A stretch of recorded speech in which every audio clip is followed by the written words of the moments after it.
ba sinabi ko ba narinig? Salita ko salita. Lakas! Let's go! Congratulations po! Congratulations!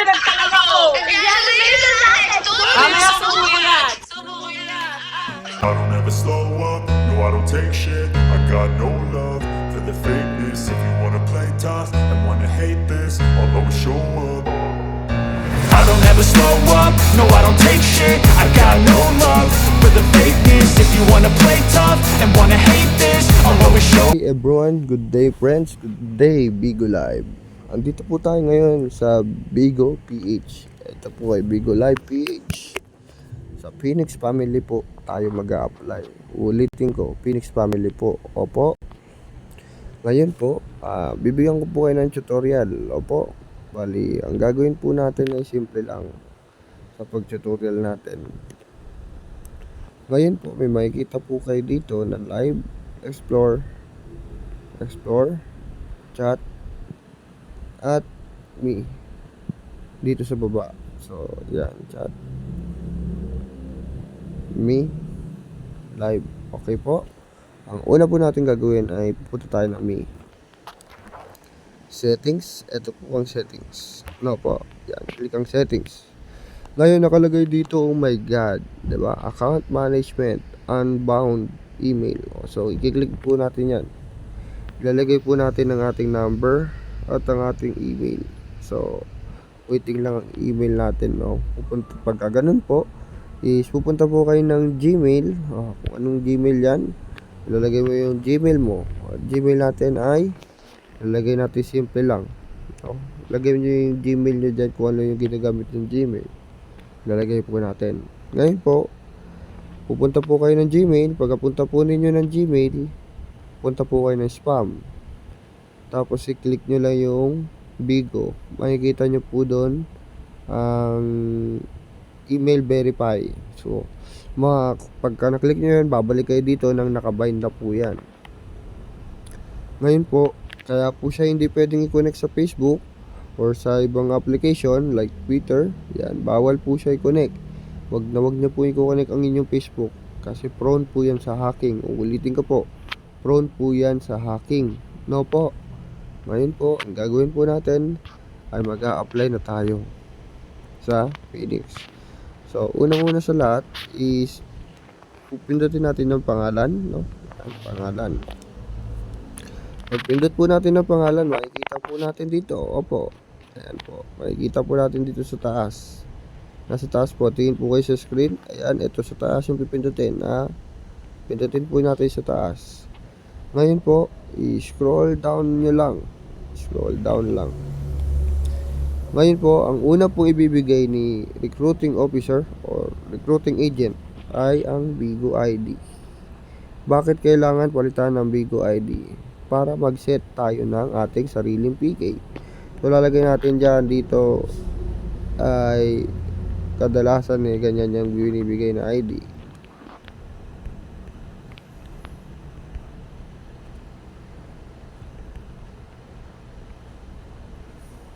Ganyan yung ID.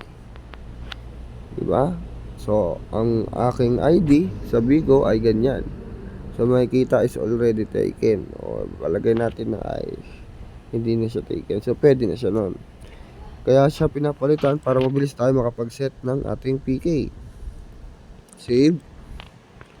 Ngayon po, ay pwede nyo po pilapan yung mga yan. Ayan po, kung anong gusto nyo pilapan.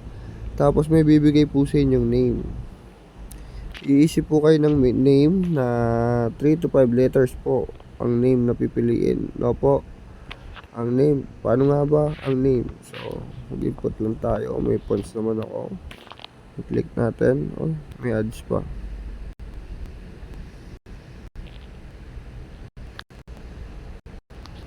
So, pabalik tayo dito. Ayan, lalagay lang dyan. May binibigay sila na ganyan. Tapos yan. Sa Exodus 2 po kami. Bali ito po ay ang ating pangalan.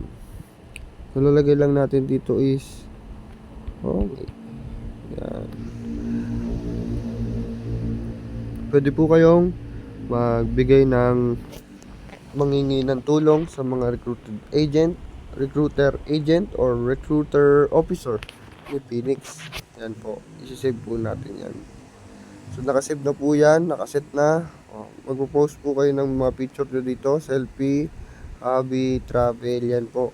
Tapos pili po kayo dito ng formal attire. Ito po, meron po tayong 5 pictures na pwedeng i-post. Ngayon po, magbaback tayo. Back. Diba? Another back. Ngayon po, paano po ba ang gagawin?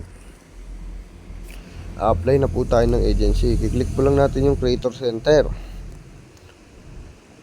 Pag-click ng Creator Center, may makikita po kayo dito. Apply for official host. I-click na po yan. No po. I-click po natin yan. Pagka-click po natin yan, makikita nyo po ito. Ayan, ito po. Ito po mismo.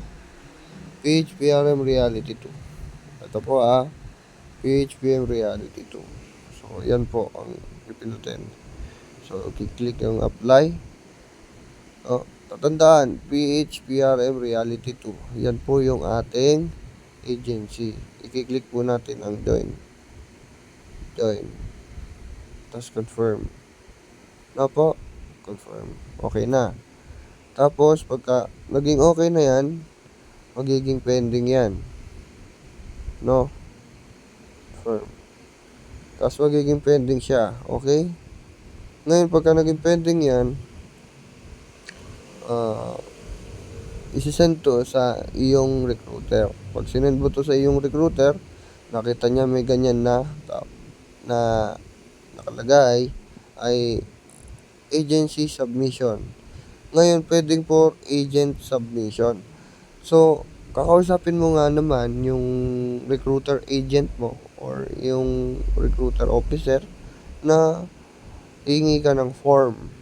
Opo, hingi ka ng form sa kanya. Na yung form na yon is may pipila pang ka doon. Nandun yung iyong tunay na pangalan, nandun yung iyong age, talent, basic information, ID, yan. Hindi naman ID ang hihingin sa'yo. Kumbaga, kung ano yung kailangan. So, ang kailangan is name, age, birthday, yan, mga basic needs lang po yung basic information lang yung makukuha sa inyo. Email address na kinonect nyo kay Bigo at ang inyong number. No po. Tapos, ang gagawin po natin yan, pagka nakalagay na yan, is mag-aantay po tayo ng 2 to 3 days.